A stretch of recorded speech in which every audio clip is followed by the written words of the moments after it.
Hey, this is Jalen Reeves-Maybin, and I decided to do my paper on the future of sport about the future of the NCAA, mainly because I have to deal with the NCAA in my everyday life. Basically, I have to live my lifestyle around what the NCAA permits and what they would see acceptable, and I have to live to that standard. I want to start off by talking about how sport got started in college. Started off basically like an intramural system in which the schools, each individual school, student body, govern their sports. They determine what sports they want to play and the rule sets for these sports. It wasn't until Harvard and Yale came together to have a rowing match, which was the first intercollegiate sport activity.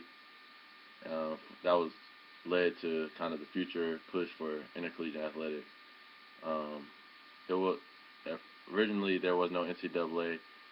The sports just played against each other. They just kind of got in contact with each other and determined when they were going to have an event or a match. It wasn't until around the early 1900s where the sport of football gained popularity and people started getting injured and there were deaths on the field due to a lack of fundamentals and a lack of rules in the games.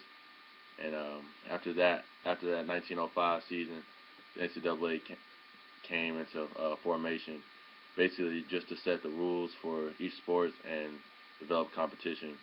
Early on, for the first 50 years, the NCAA did not govern or sanction these schools for kind of the wrongdoings or if they weren't following the NCAA's code. But during the Carnegie Report in 1929, um, there was a report basically saying all the things that the NCAA needs to focus on and needs to handle. After these things occurred, the NCAA has dealt with things such as minority in sports and the participation of women in sports, and they've handled those things pretty well. So I feel like any issues that they come to that come to the surface in the future, they'll be able to handle. I know now in the modern sport that NCAA is dealing with things like paying college athletes and the underrepresentation of women and minorities, not only in the participation in sports because they've settled that by now, but the underrepresentation of these groups in leadership roles. I know there has been a decrease in women's coaches in women's sports since around the 1970s, and that may be due because of the large increase of women's sports, but the women are still facing hardships getting jobs in these leadership roles. In the future, I feel like the NCAA is going to have to deal with the issue of paying college athletes.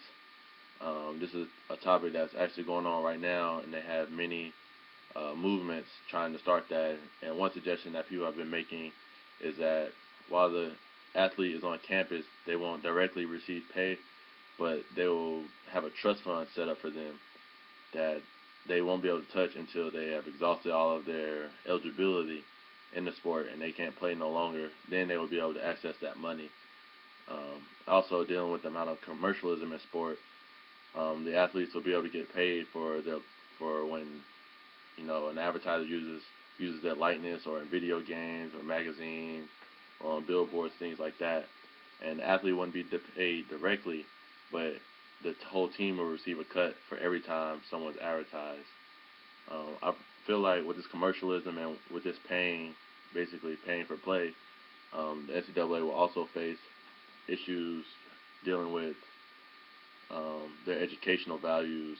I think they'll have to deal with whether they want to put education on the back burner or not really focus on their educational values in order for the team to be successful on the field.